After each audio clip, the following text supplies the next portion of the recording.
आता आपल्याला reverse gear टाकल्यानंतर काही जण रिव्हर्सला स्पीड देतात. स्पीड द्यायची काही गरज नाही.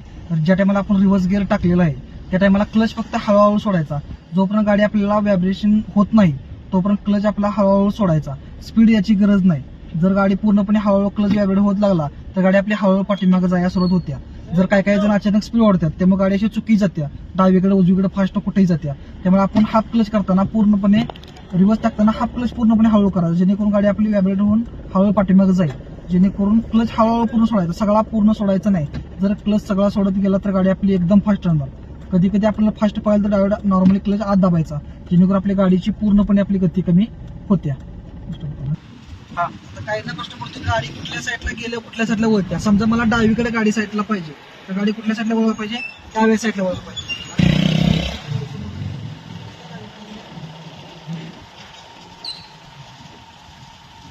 तर उजव्या साईडला म्हणजे कुठल्या साईडला फिरले पाहिजे, उजव्या साईड. हे बघा ही गाडी आता चाका बघायची, चाका पूर्णपणे बघा कशी येतं, चाका बघा कुठल्या साईड.